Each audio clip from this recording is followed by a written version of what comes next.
Okay, so picture this. It's what, 2020? 2021, right in the middle of the pandemic. Everything's on lockdown. Everyone is living on Zoom. Oh, I remember it well.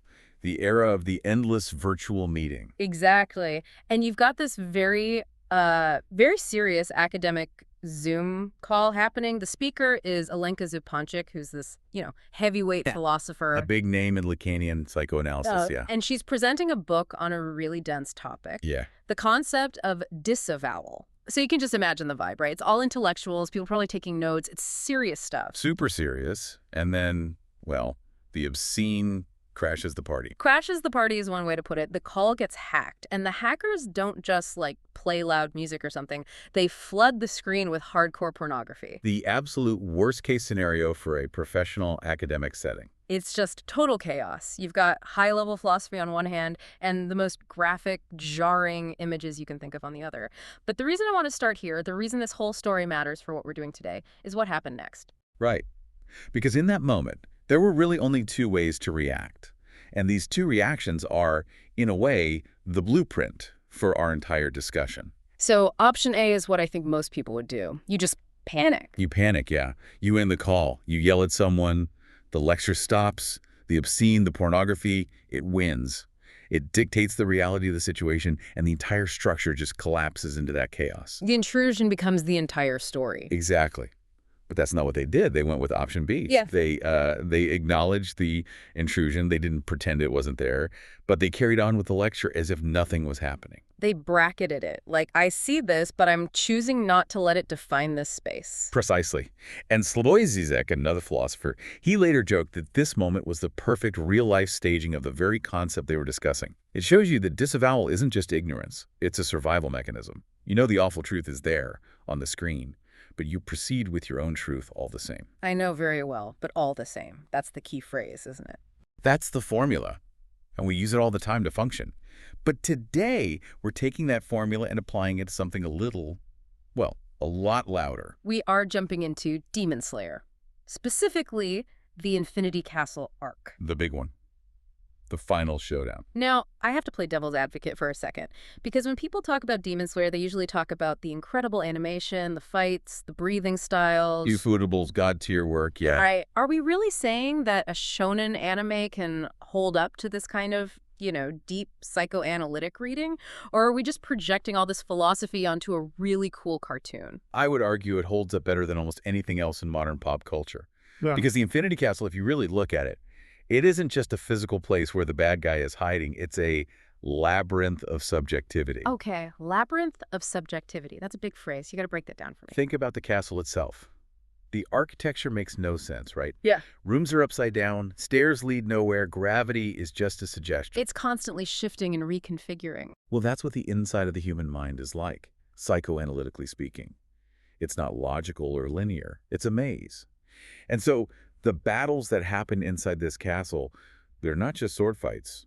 Every single character we're going to talk about, hero and villain, is literally fighting a physical manifestation of their own disavowal. So they're not just fighting demons, they're fighting the lies they tell themselves to get by. Exactly that. They're fighting the coping mechanisms that have kept them alive, but are now pushing them to a breaking point. And what we're going to see is that there are two paths. There's a negative disavowal, which leads to self-destruction. And then there's a positive disavowal, which is the only way to create something new. I'm in. This sounds fascinating. So looking at the plan, we're starting with maybe the most brutal and unsettling fight in the whole arc, Shinobu Kocho versus the demon Doma. Yeah, it's a really tough one to watch, a really tough one to read. It is. So, to set the stage, let's talk about Shinobu. She's the insect Hashira. And on the surface, if you're just a casual viewer, she seems like maybe the calmest, most graceful of all the elite slayers. She's the picture of composure. She's always smiling. Her voice is soft. She even kills differently. She's not strong enough to behead demons, so she uses these intricate poisons. She presents herself as this gentle, dutiful healer. A healer who kills. But that's just the surface, isn't it? We know that's a mask. It's a total mask, and this is where that formula comes in. I know very well, but all the same. Okay, so apply it to Shinobu. What does she know very well? She knows very well that she is filled with a bottomless, burning, acidic rage. Her older sister, who she adored, was murdered by this very demon, Doma. So internally, she is just a volcano of hatred. She's screaming. All the same. All the same, she puts on the gentle butterfly persona. She acts as if she is calm and collected. She disavows her own rage. We can call this a noble disavowal because she's doing it to function as a leader, to uphold the duty of a Hashira. Which on some level seems healthy, right? I mean, it's just being professional. You can't have your top generals running around consumed by rage. You need them to be focused. It's functional, for sure. It lets her lead the butterfly mansion. It lets her be a mentor to Kanao. But the problem with disavowal is that the repressed thing never actually goes away. It just gets channeled. Her entire identity is this fragile dam holding back a flood of pure vengeance. And then the flood meets its source. She finally confronts Doma, upper rank 2. And Doma is the perfect psychological opponent for her. He is the complete inverse. If Shinobu is negative disavowal, hiding the darkness to appear good Doma is what we'd call obscene disavowal. Obscene. So not just because he's grotesque, but because he's shameless about it. Shamelessness is the perfect word. Doma has zero gap between what he is and what he presents to the world. He runs this cult where he eats his female followers, he killed Shinobu's sister, and he doesn't even try to justify it. Right, there's no tragic backstory he uses as an excuse. He just flat out says, yeah, I'm a monster, I don't feel emotions, and isn't this fun? He's the id completely unleashed. He is the raw, ugly truth that Shinobu has spent years trying to suppress, made flesh. He looks at her, constant smiling, and basically calls her a hypocrite. He says, "Why are you pretending? We're both predators." So the fight isn't just poison versus Doma's ice techniques. It's repression versus obscene expression. It's a battle of philosophies. And here's the tragic part. Shinobu loses. I mean, physically, it's not even a contest. She's too small, her poisons are too slow. He absorbs her. He literally pulls her into his body. It's one of the most horrifying moments in the series. And it's a perfect metaphor. The source material points this out. Vengeance consumes the avenger. Shinobu's strategy of negative disavowal, of turning herself into a poison bomb, means that her only possible victory comes through total self-destruction. That was her plan all along, wasn't it? She'd been slowly poisoning her own body with wisteria for a year, knowing that he would eat her, and that's how she'd get her revenge. Which is an incredible sacrifice. It's undeniably heroic. But if we're looking at it psychologically, it's a total collapse. The obscene intrusion Doma won. The trauma became so overwhelming that she had to merge with it to destroy it. She couldn't maintain the as-if anymore. Wow. So that's the dead end of negative disavowal. You might accomplish the mission, but you yourself are annihilated in the process. You become the poison. You do. But thankfully, the Infinity Castle gives us another way, a different logic for dealing with our own internal failures. And this is where, surprisingly, our hero is Zenitsu. Zenitsu Agatsuma. I gotta be honest, this is a hard sell for me. For most of the series, Zenitsu is, well, he's a coward. He's screaming, he's crying, he only fights when he's unconscious. The idea that he's the model for a healthier psychological path feels like a stretch. It seems completely counterintuitive, which is why it's so brilliant. Because in this arc, in this fight, Zenitsu is wide awake. He's not screaming, he's not passed out, he's focused. And his battle against his former senior, Kaigaku, is a masterclass in what we can call the paradox of mastery. Okay, set this up. Kaigaku was his senpai, his senior apprentice. They had the same master, the former Thunder Hashira. Correct. And to get the dynamic, we have to talk about something that sounds boring, but it's crucial. Numbers. The thunder-breathing style has 6 distinct forms. To be considered a master, the goal is to learn all 6. Right, the complete set. Kaigaku, the talented, arrogant one, he learned 5 of them. He mastered forms 2, 3, 4, 5, and 6, but for whatever reason, he could never ever learn the first form. The most basic one, the foundation of the entire style. And then you have Zenitsu, the failure, the crybaby. He could only learn the first form. Thunderclap and Flash, he tried, but he just couldn't get the other 5. So on paper, Kaigaku should wipe the floor with him. 5 techniques is better than 1 technique. It's just simple math. He has more options, more variety. But logic would say Kaigaku is overwhelmingly superior. And he's a demon now, so he's physically stronger too. Yeah. But he loses. And the reason he loses gets back to this old Hegelian joke, which is that Hegelians should learn to count beyond 3. I saw that in the notes and had no idea what to make of it. Is it an insult to philosophers? It's a joke about how we think of progress. We tend to think linearly. More is better. Accumulation is mastery. 1, 2, 3, 4, 5. Kaigaku was obsessed with his logic. He was a collector. He thought having more forms made him better. He's the guy who has a dozen certifications listed online but can't actually handle a real-world problem when it pops up. That is the perfect analogy. He followed the instructions for the forms to the letter, but he never understood the spirit behind them. He disavowed his own weakness, his inability to learn the basic form, by overcompensating with the more complex ones. And when that wasn't enough, he became a demon to get more power. He was running from his own failure. While Zenitsu had no choice but to live inside his, he was mocked for only knowing one move. He mocked himself for it. But because he could never move on to Form 2, he was forced to just keep polishing Form 1, over and over and over again, until it stopped being just a move. It's that Bruce Lee quote, isn't it? I fear not the man who has practiced 10,000 kicks once. But I fear the man who has practiced one kick 10,000 times. Exactly. But it's even deeper than that. By staying with his lack, by staying with that feeling of, I'm not enough, Zenitsu accidentally discovered the essence of the entire style.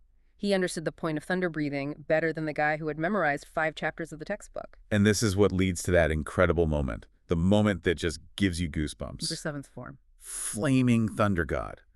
A form that isn't in the book. A form his master never taught him. A form Kaigaku has never seen. Zenitsu just creates it. And that right there is positive disavowal. Zenitsu looks at his limitation. I know very well I only have one form. But instead of collapsing or hiding it like Kaigaku, he says, all the same, I will push this one form to its absolute limit and beyond. He uses his failure as the foundation for creation. So Kaigaku was a slave to the rules. He thought becoming a demon made him free, but he was still trapped by the existing 6 forms. Zenitsu mastered the underlying principles so well he could write a new rule. It reminds me of a Buddhist concept, the idea of the Eightfold Path. The path is described as a raft to get you across a river. It's a tool. But once you're on the other side, you don't strap the raft to your back and carry it around forever. That would be absurd. The tool has served its purpose. Right. Kaigaku was carrying the raft. He was obsessed with the forms as possessions. Zenitsu used the one plank he had to get across the river and then build a house. He transcended the need for the other forms by making his one form infinite. So, if we're trying to apply this, Shinobu is what happens when we let our trauma consume us.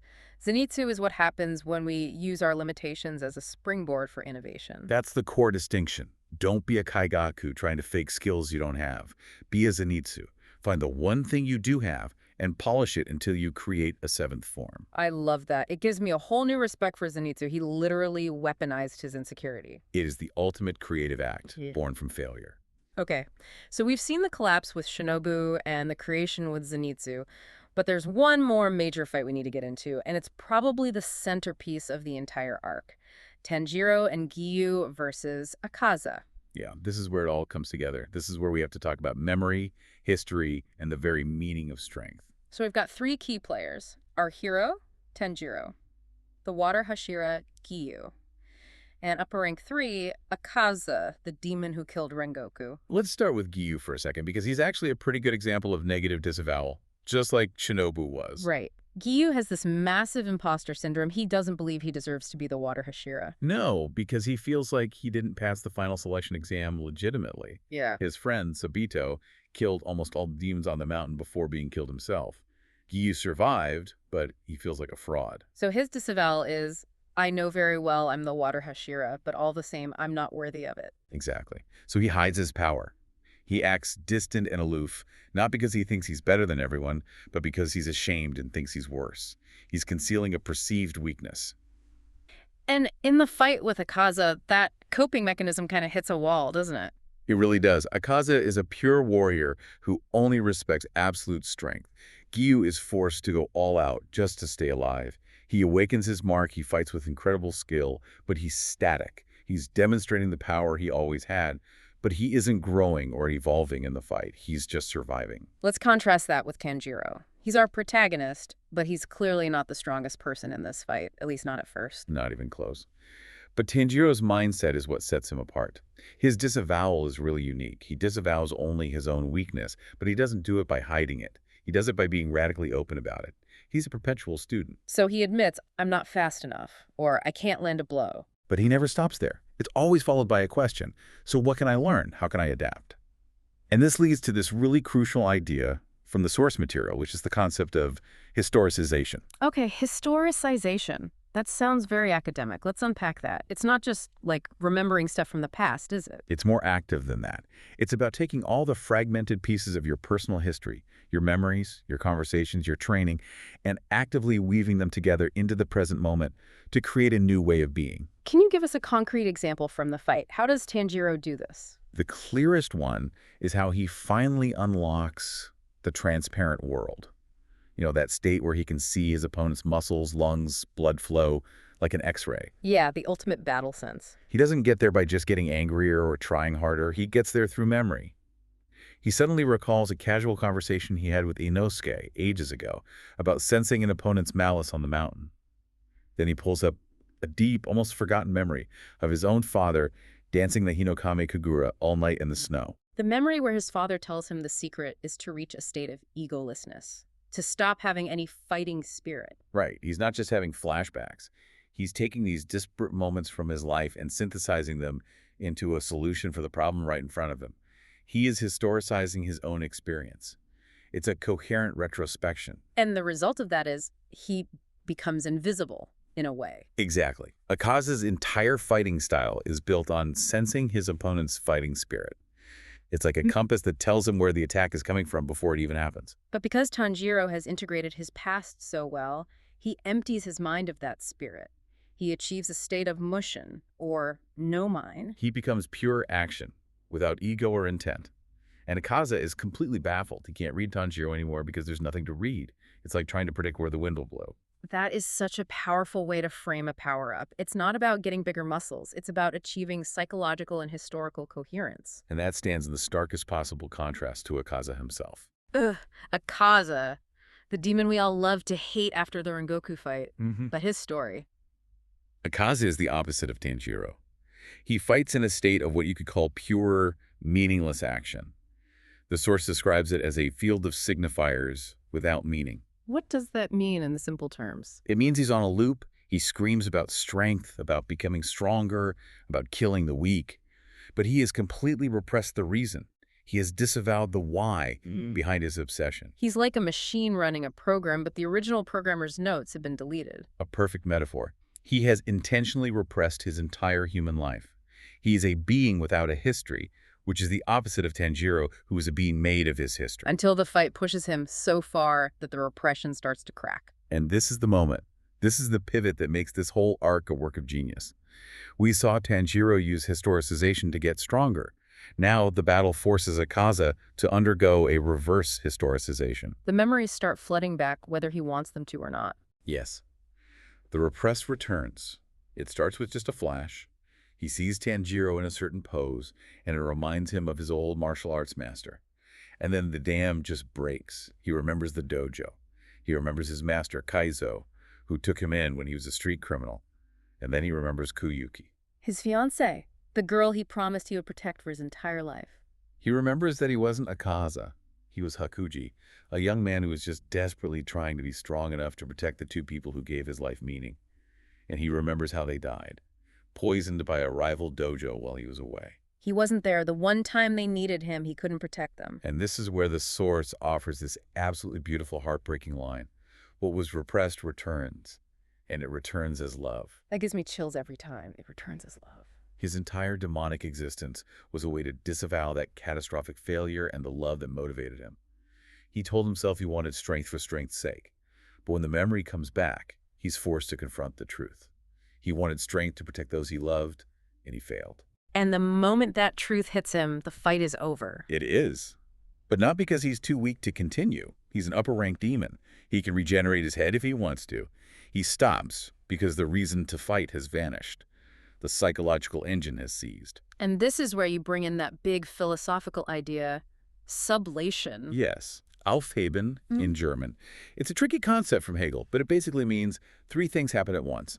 To cancel, to preserve, and to lift up. Okay, let's walk through that. How does Akaza's death fit that model? First, he cancels his demonic identity. He stops regenerating.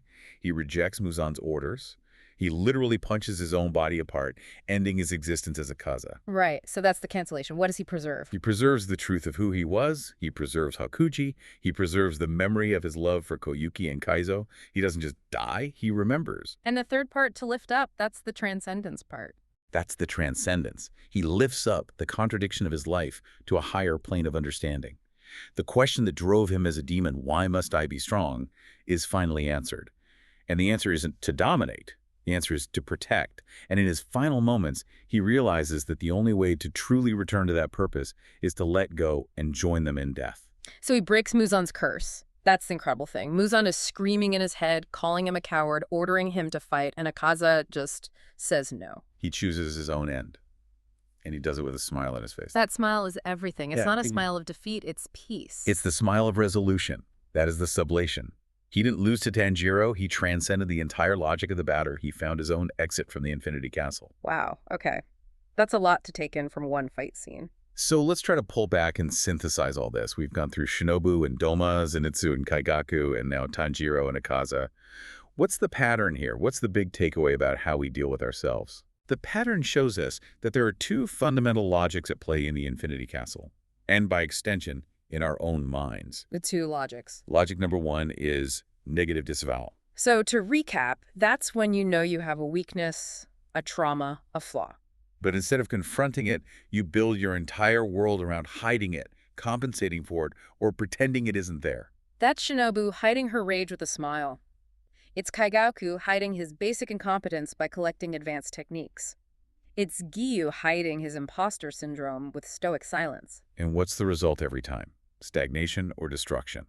Shinobu is literally consumed. Kaigaku becomes a monster and is killed. Giyu is stuck in place until Tanjiro basically shocks him out of it. The lesson is, if you try to bury the truth, you end up burying yourself with it. Okay, so that's the dead end. What's the other path? Logic number two is positive disavowal. This is when you still acknowledge the weakness. You acknowledge the lack, you know it's there, but you say, all the same, I will press forward. You don't hide the flaw, you use it as the raw material to build something new.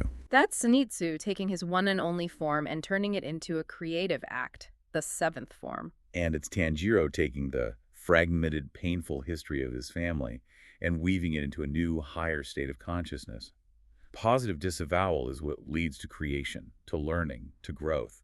It turns, I'm not good enough, into the starting point for, I will make something that has never existed before. When you put it like that, the Infinity Castle really does feel like a theater of subjectivity. That's all it is. And the source argues, pretty convincingly, I think, that the demons aren't just Muzan's foot soldiers. They are physical manifestations of the Slayer's own internal battles. So Shinobu isn't just fighting Doma, she's fighting the part of herself that is pure, unrestrained, obscene emotion. Zenitsu isn't just fighting Kaigaku.